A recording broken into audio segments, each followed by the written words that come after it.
Madam Chair, Yes, Sendoroy. just for the record, basta sigurado ka, attorney, hindi Kingdom of Jesus Christ, ha? Ay, Hindi kay Buloy. Hindi po. Okay. Yun pala. And in fact, Sendoroy, exactly, kahit lahat ng KOJC, hindi ko nilalahat. Madam Chair, may I Joel, just before pound we on what continue. you are saying? Matanong ko na rin. I'm sorry, Attorney David, palabas po ba kayo? Magre-restroom break lamang. Sige, pagbalik nyo, gusto ko po kayong matanong. So, unahin ko na siguro si Attorney Galicia. Nako, pero pagbalik ni Attorney David, may uulitin ako kasi meron akong gustong marinig nyo po sanang dalawa. But it's okay, uulitin ko mamaya. So, Attorney Galicia, naasahan ko po na pareho kayo ni Attorney David familiar dun sa Canon 2, Section 11 ng Code of Professional Responsibility and Accountability for Lawyers. Nagpo-provide po yon na, quote, "A lawyer shall not make false representations or statements. A lawyer shall be liable for any material damage caused by such false representations or statements," close quote. Dagdag dun po sa kaso ng Regala versus Sandigan Bayan, GR numbers 105938 at 108113, decided noong September 20, 1996, quote, "The Supreme Court ruled that," quote, "it is not within the professional character of a lawyer to give advice on the commission of a crime," close quote. Nag-agree po ba kayo sa prinsipyong ito, Attorney Galicia? Yes, Madam Chair. Alright. Ngayon, yung Canon 2, Section 12 ng CPRA ay nag-i-instruct din na, quote, "A lawyer shall immediately inform a court, tribunal, or other government agency of any dishonest, deceitful, or misleading conduct related to a matter being handled by said lawyer before such court, tribunal, or other government agency," close quote. So bago po ako dumako sa mga tanong sa inyo, mamaya uulitin ko para kay, Attorney David. Welcome back. Tinanong ko lamang po muna kay Attorney Galicia kung pareho kayong familiar sa Canon 2 Section 11 ng CPRA for lawyers. That a lawyer, ito ulitin ko po, "A lawyer shall not make false representations or statements. A lawyer shall be liable for any material damage caused by such false representations or statements." Tapos dun sa kaso ng Regala versus Sandigan Bayan, the Supreme Court ruled that it is not within the professional character of a lawyer to give advice on the commission of a crime. Sumasang-ayon din po ba kayo sa prinsipyo nito? Yes, Your Honor. Salamat, Attorney David. At lastly, dito sa CPRA, Canon 2, Section 12, ay nag-i-instruct din na, quote, "A lawyer shall immediately inform a court, tribunal, or other government agency of any dishonest, deceitful, or misleading conduct related to a matter being handled by said lawyer before such court, tribunal, or other government agency," close quote. I am very aware of that, Your Honor. Maraming salamat, Attorney David. So, bago ako dumako sa mga tanong para sa bawat isa sa inyo, meron po ba kayong gustong sabihin sa komiteng ito? Attorney Galicia? Madam Chair, mga ginagalang po nating mga senador, unang-una po ay pagpasensyahan nyo na po. Hindi ko po alam kung maniniwala kayo, pero hindi po ako masyadong nakakapanood ng mga Senate hearings. Hindi rin po ako masyadong aware sa mga issues dahil marami na po akong hinahandle na mga personal cases ng mga clients ko. So, ang una ko pong gustong sabihin ay in truthfulness po, hindi ko po alam na may warrant si Mayor Alice Go. Hindi ko po alam kung paano ko po kayo makukumbinse, pero yun po ang totoo. Pangalawa po, kung meron man pong pagkakamali on my part na ma-identify ko po na inakala ko pong si Alice Go, hindi ko ho talaga alam na siya yon o hindi po siya yon. Basta't nagpakita po ng ID at inakala ko po na siya. Yun po yung aking masasabi. Madam Chair? Nagpakita po siya ng ano? Nagpakita po siya ng driver's license. Driver's license.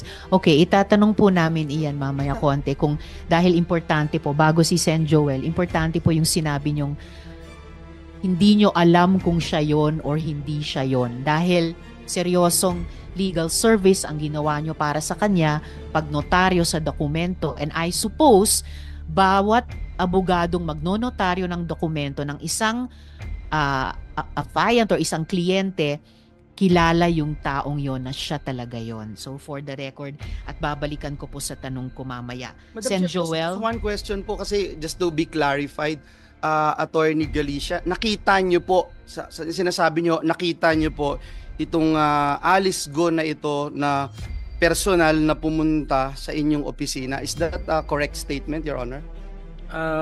Sa ngayon po, hindi ko na po masabi kung talagang siya yung nakita ko. Pero hawig po. So, ibig sabihin po, inassume po ninyo na siya ito na nagpunta sa inyong opisina at nagpanotaryo po sa inyo. Alam nyo po siya yon. Kasi yun yung una, di ba? Kasi kung alam nyo na hindi siya yon, hindi nyo gagawin yun. So, alam nyo na siya yon, nagpunta, nagpakita sa inyo, kaya nyo po ninotaryo. Tama po ba yung sagot na yun? At attorney, sabi nyo hawig. So hindi kayo totally unaware sa mga hearings or kahit sa mga paglimbag ng photo ni Alice Go sa mga dyaryo, o hindi nyo totally, hindi naririnig ang mga balita sa radyo dahil nasabi nyo pong hawig niya.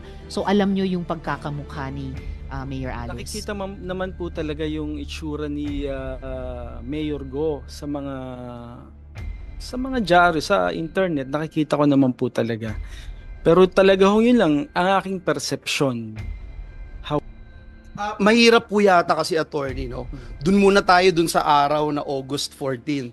Hindi po pwede na perception yung magiging batayan mo bago mo siya inotaryo. Dumating po yung tao, nakita mo po siya, kung ano man yung personal na mekanismo na iyong ginagawa bago ka magnotaryo, ginawa mo po yun. So, nung nakita mo po siya, alam mo na siya si Alice Go. Is that yes or no?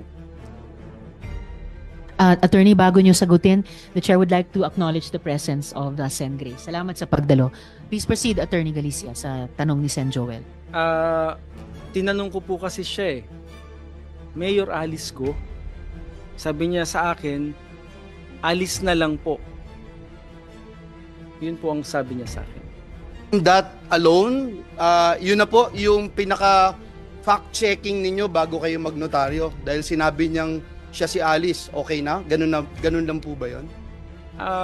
Sa totoo lang po, siguro error nga on my part, pero para po akong nagulat Nagulat po talaga ako na makakaharap po itong taong ito. Yeah. Bakit kayo nagulat?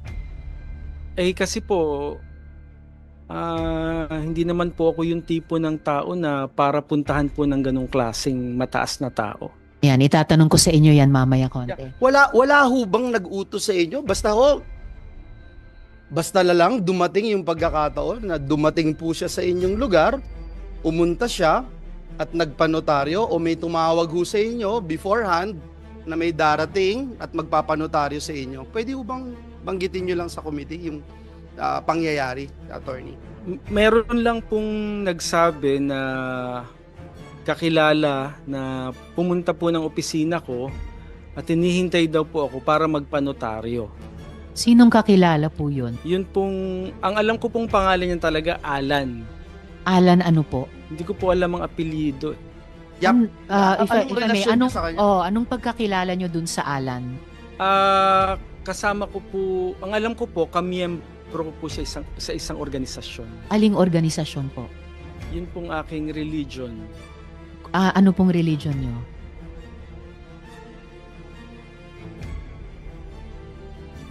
If you may. Pwede ko ba bang hindi sagutin?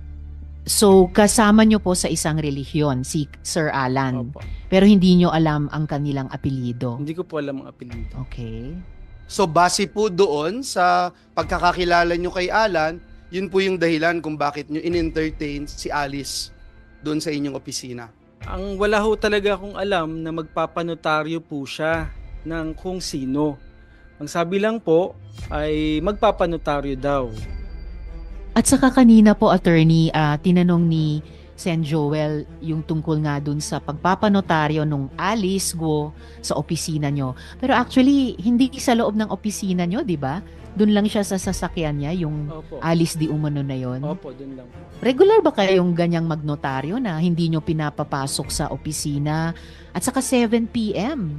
Gabi na po. Gabi na po. Oh, may ganyang, parang may ganyang special consideration ba kayo sa lahat ng mga kliyente nyo na pag magpapanotaryo, okay lang kahit gabi na, past office hours, tapos ni hindi papasok sa opisina nyo at dun lang nasa sasakyan niya? Actually po, parang nahiya po ako na pababain at paakyatin pa sa opisina ko eh. Kasi ang perception ko nga po, siya si Mayor Go.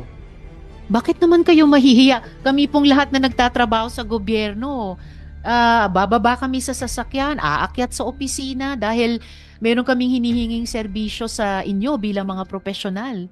Tama Baka na starstruck kayo masyado kay Malapang Alice po po. eh. Talaga pong nagulat po talaga. Your Honor, Madam Chair, Sen Joel. sabi niyo po, hindi niyo kilala, hindi kayo nanonood, pero ngayon nahiyaho kayo na pababain siya doon sa sasakyan.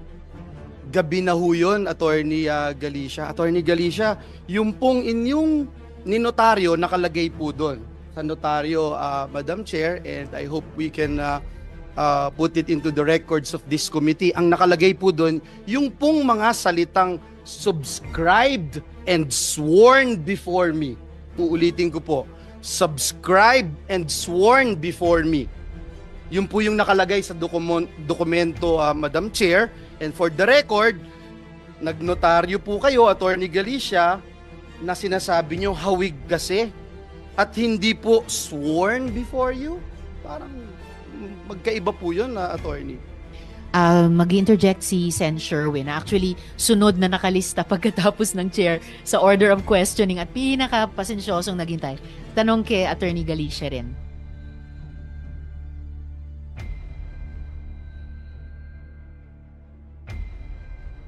Sagot na lang po yung tanong ni Senator Joel bago. Akala ko interjection dun sa tanong ni Sen Joel. Pakisagot muna, Attorney Galicia, and then mag-interject si Sen Sherwin. Pwede ho bang ulitin? Parang na ano po ako.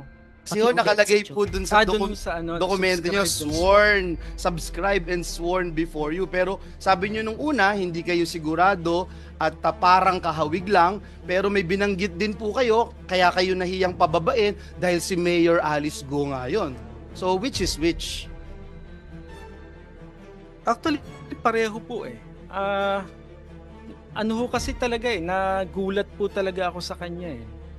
Yun naman pong subscribed and sworn is, sabi ko nga po sa inyo, nawala na po ako ng parang nagulat po talaga ako dun sa nangyari eh. Attorney Galicia, bago mag-i-interject si Sen Sherwin, hindi nga ba mas importanteng siguraduhin yung identity nung nagpe-presenta sa inyong Alice Go dahil sa lahat ng issue sa kanya? Tama po. Naintindihan ko po yun kung sinasabi po ninyo, pero sabi ko nga po sa inyo, at that point in time, hindi ko na po naisip yun. Madam Ako, Chair, sayang, just sana to put naisip- on record, Madam Chair, Okay, Sen Joel, and then magkaiba po Sen Sherwin. yung sinasabi ni Attorney Galicia, itim at puti, hindi ho talaga pwedeng pareho.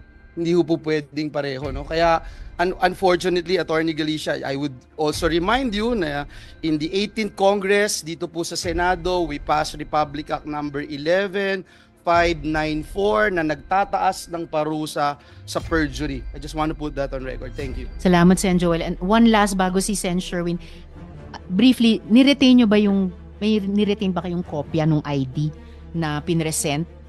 At pinirmahan ba ni Alice Go na yan yung notarial book ninyo as required by the rules?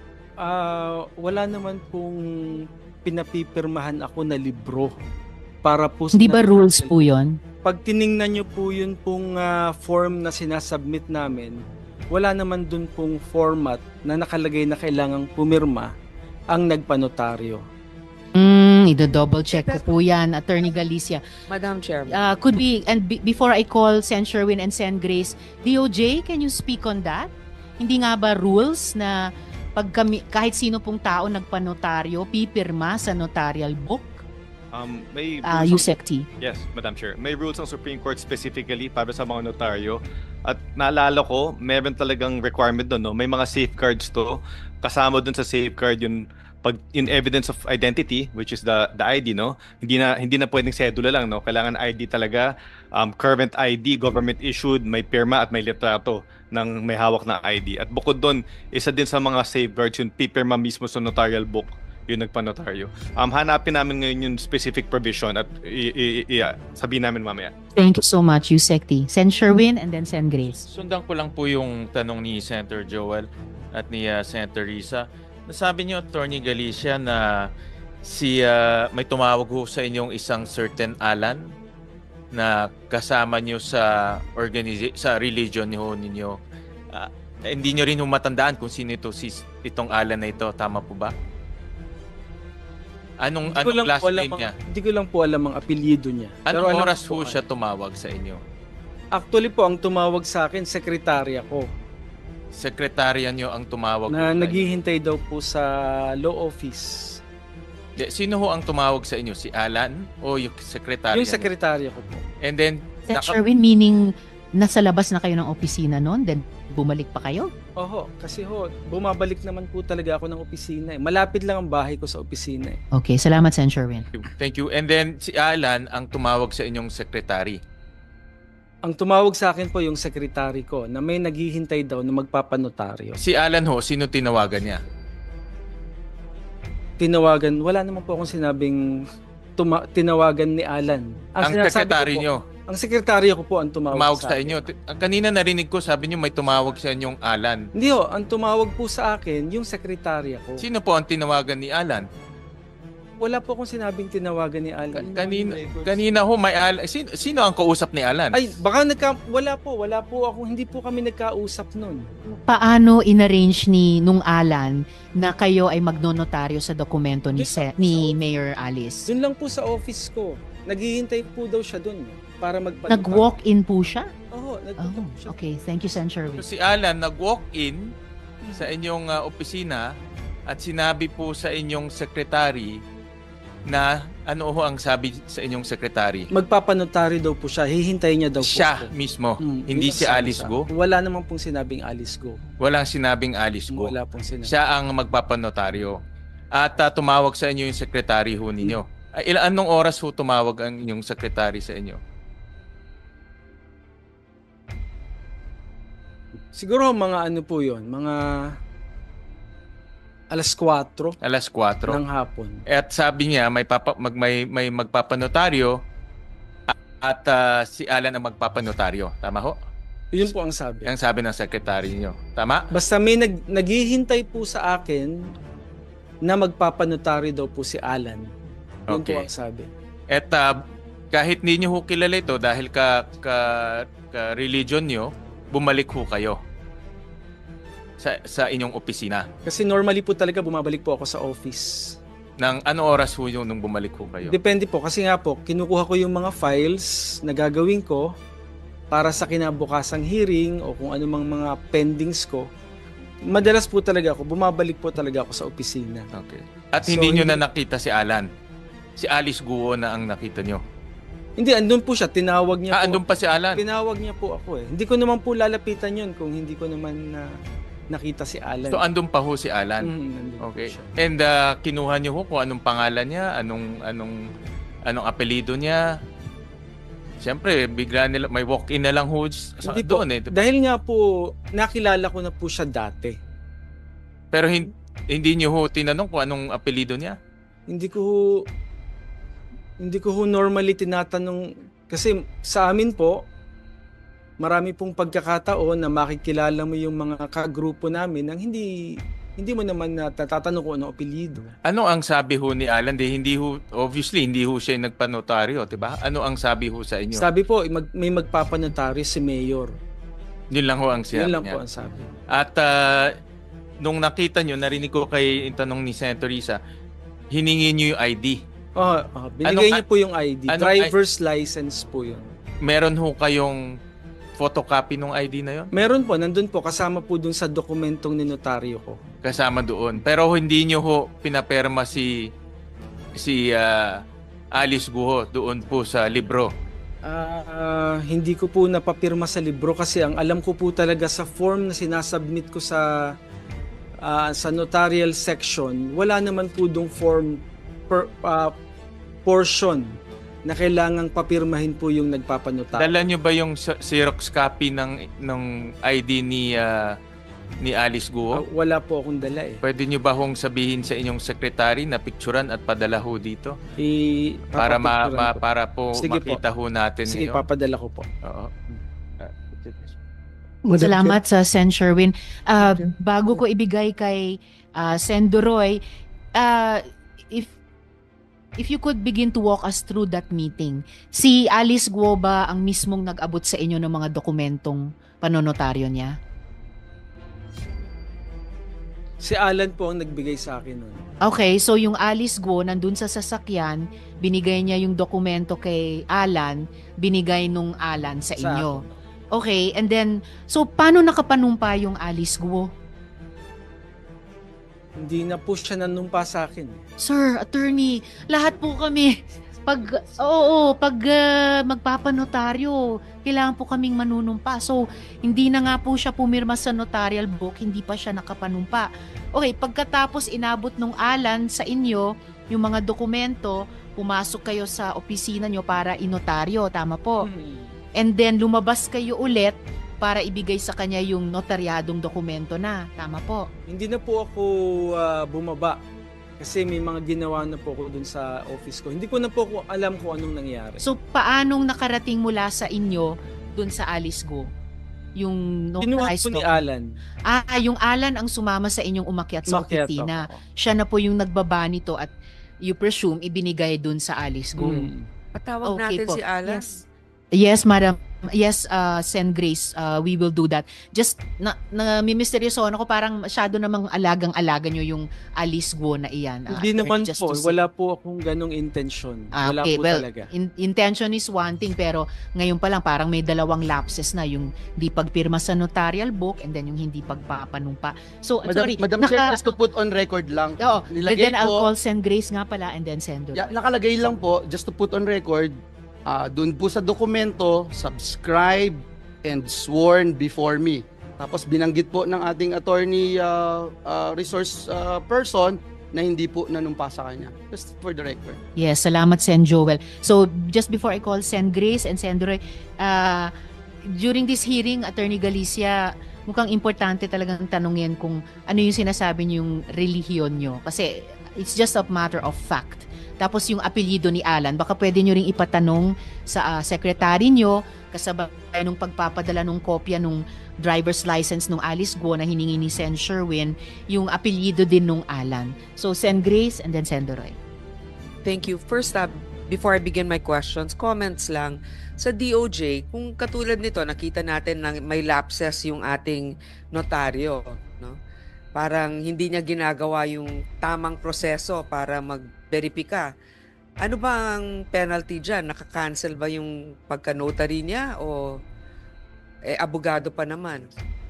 Madam Chair, may penalties po dito sa Korte Suprema.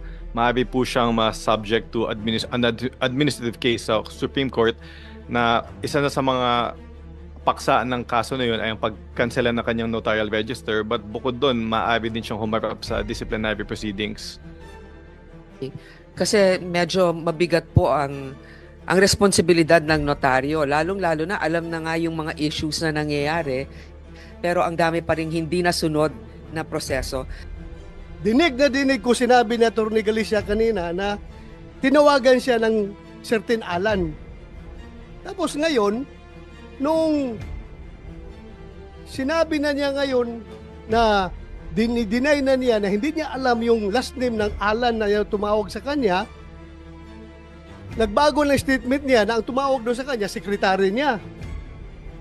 Hindi ba halata, attorney, na umiiwas ka? Dahil kung si Alan ang tumawag sa iyo, sigurado yan, Alan de la Cruz. Lalabas yan sa cellphone mo eh.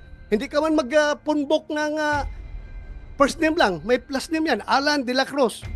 Ngayon, nung tinanong ka kung anong family name ni Alan, nagbago na istorya mo. Sabi mo na, ang nagtawag sa'yo, yung sekretary mo. Dinig na dinig ko, Atty. Kahit i-playback natin yung recordings dito. Sinabi mo kanina, kay yung tanong ni Senator Joel o ni Senator Risa, na may tumawag sa'yo, Alan, huwag tayo maglukuhan dito dahil nakakahiya na, puro tayo lukuhan dito. Ayusin natin ito. Attorney, you are facing a committee na nag-iimbestiga. So, are you holding on to your next second statement na hindi si Alan tumawag sa iyo? Opo, Ipe-play ko yung recording dito. Hindi po talaga, Senator. In fact po, Pero sinabi mo kanina na si Alan ang tumawag sa iyo. hindi po talaga siya tumawag sa akin. Sek, Madam Chair, baka pwede natin Yes, Kung Senator. baka lalabas ako ang nagsinungaling dito kahit na Hindi naman po. may kabingihan na ako. Comsec, para lang mapalagay ang loob naming lahat, no? Provide sa amin yung portion na yun ng transcript. Yes, kung ano ang sinabi ni Attorney Galicia tungkol dun sa pagtawag nung Alan sa kanya. At saka, if I may interject, Senator, Attorney Galicia, kanina nabanggit ko, no, importanteng malaman ano yung sinasabi mong karelihiyon. Kasi para sa akin, matter of fact lamang yun. And may information ako na pinag-usapan na rin naman sa social media. So, mahalaga talagang itanong para hindi na pag-isipan pa o pag-usapan pa. Tsaka hindi naman ibig sabihin na endorse ng ninumang mga religious groups natin dahil iba't iba tayong relihiyon ang kung ano-anong mga gawain. O yung iba, oo. So, it's just a matter of fact. Kaya pending question ko pa rin sa inyo ngayon, iyon, Attorney Galicia, yung sinabi nyong karelihiyon, ano bang relihiyon iyan? And dagdag, ano nga ba yung apelyido ng Alan? Tulad din ng tinatanong ni Sendoroy. And pati ano bang telephone number nila? Senator, hindi ko nga po talaga alam ang apelyido po nung Alan. At wala po naman akong phone number niya. At ang tumawag po talaga sa akin ay ang sekretarya ko. Kung nagkamali man po Iniintay ako, namin yung sige transcript po, sige niyan. po. In Kung fact you po, were saying, kung nagkamali man kayo, kung nagkamali man po ako siguro kanina sa pagsasalita kasi nakaka-tense po kasi yung nandito ako at nagsasalita sa harap ninyo. mas Hindi matitense ako, kasi- attorney, kung hindi nyo sasabihin lahat ng totoong sagot sa aming mga tanong. Opo, pero hindi po ako nagsisinungaling. So ano nga po ba yung, sabi nyo magka-relihiyon kayo nung Alan. So ano ba yung relihiyon nyo na sinasabi nyo? Ah,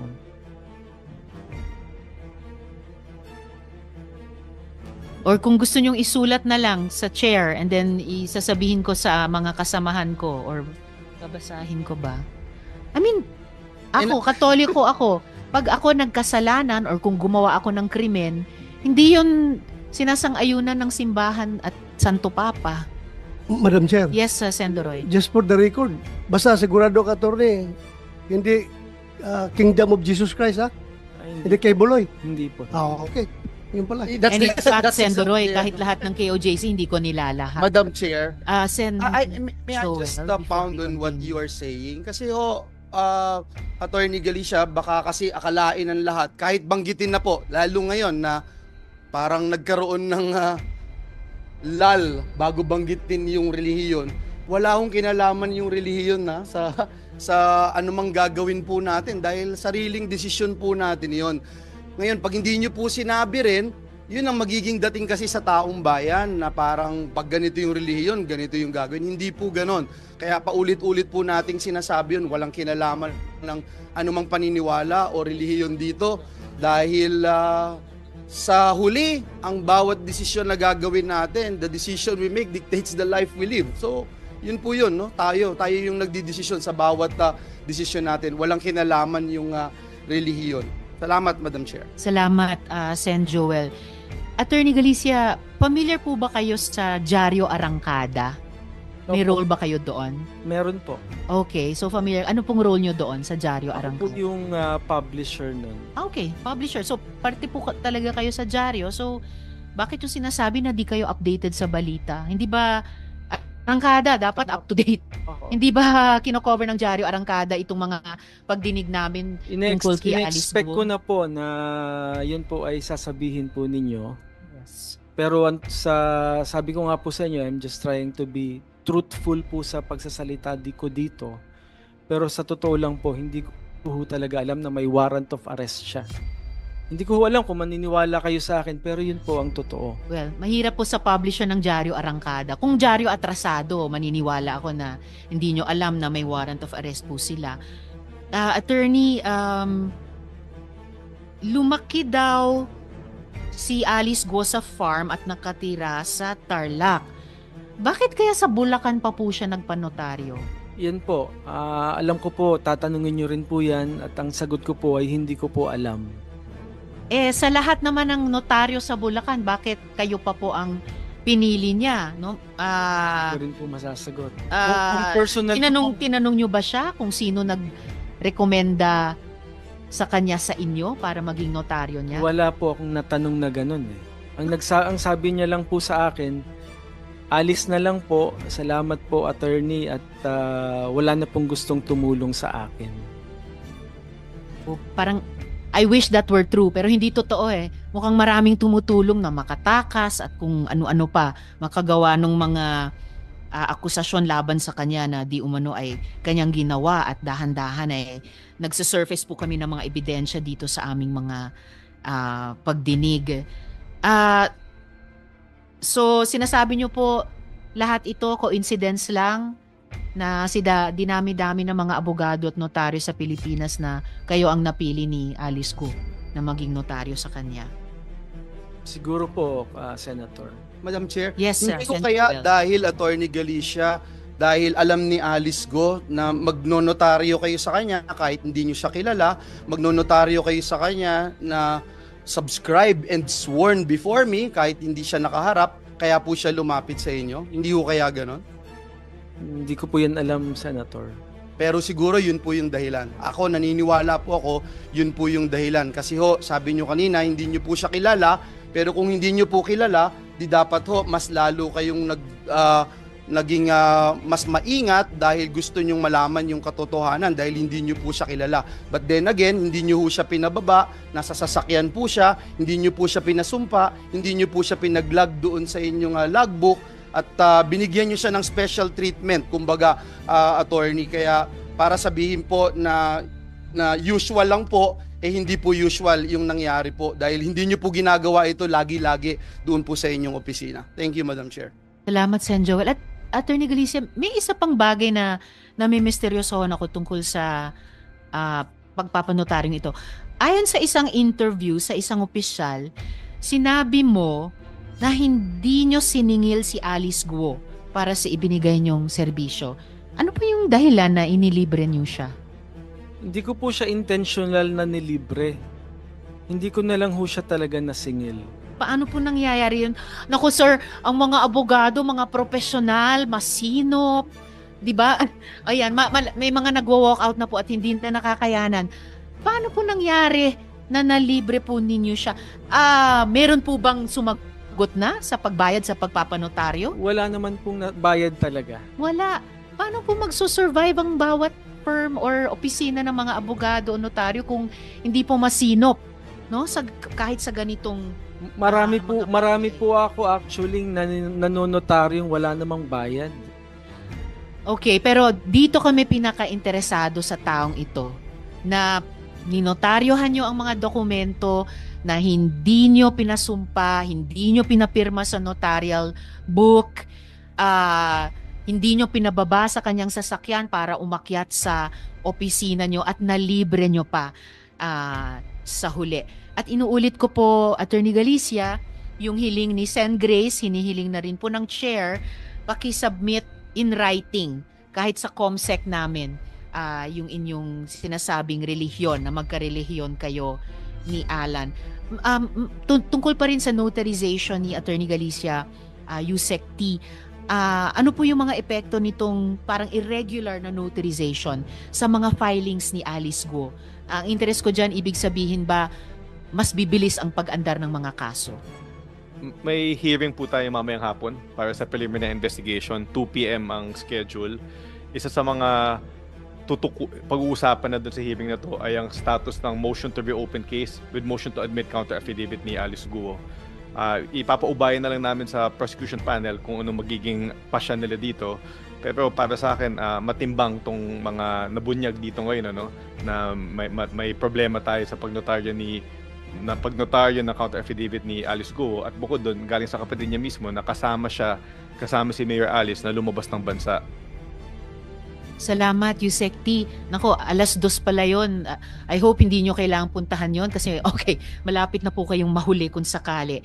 Sige, bago yung mga tanong naman para kay Attorney David, isang follow-up question kina Director Casio ng PAOK kaugnay nung ipinakita natin kanina kay Miss Sheila na passport saka stamps.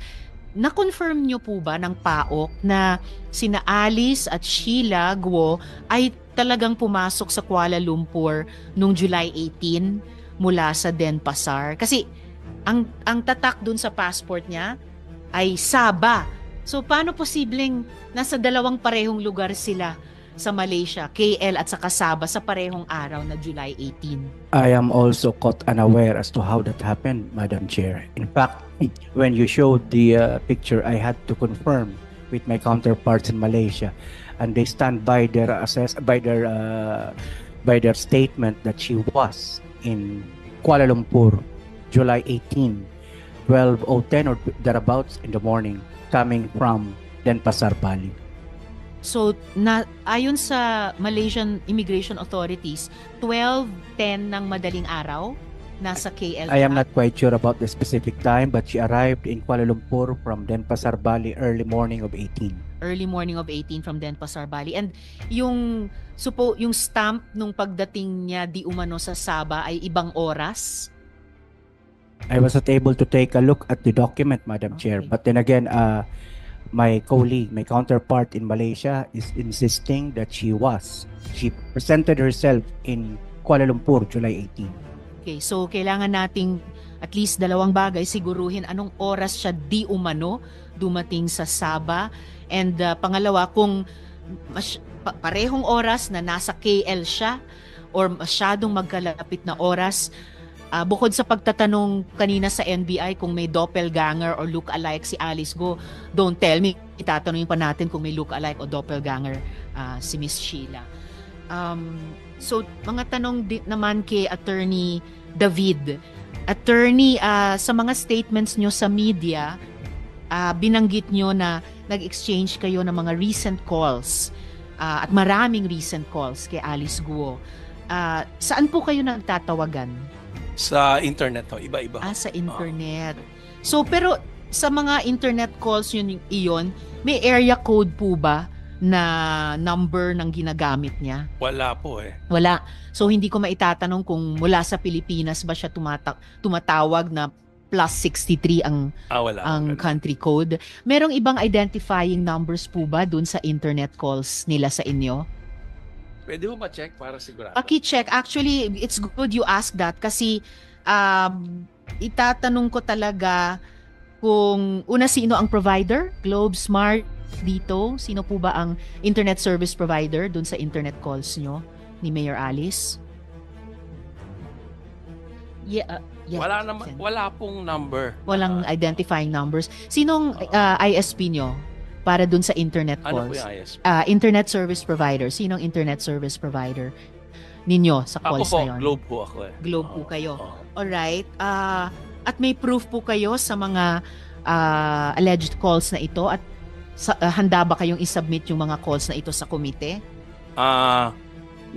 The alleged number of course will be treated confidential. Pero meron po kasi akong lawyer-client privilege at I hope you understand na may oath po ako to maintain the whatever information na binigay sa akin. Okay, anong app ang gamit ninyo? dito sa internet calls na ito? Ako po, meron po akong Telegram, Mhm. Signal, Viber, Messenger, WhatsApp, WeChat. Marami ho. Lahat. Aha. So, alin ang ginagamit nyo ni Mayor Alice sa pagtatawagan ninyo recently? Paiba-iba ho. Dati ho, Viber. Okay. Noong una ho, before, when we were still attending the Senate hearing, we were using the regular Globe number. Yes. And then we shifted to Viber and then Signal. And lately, we were using the WeChat.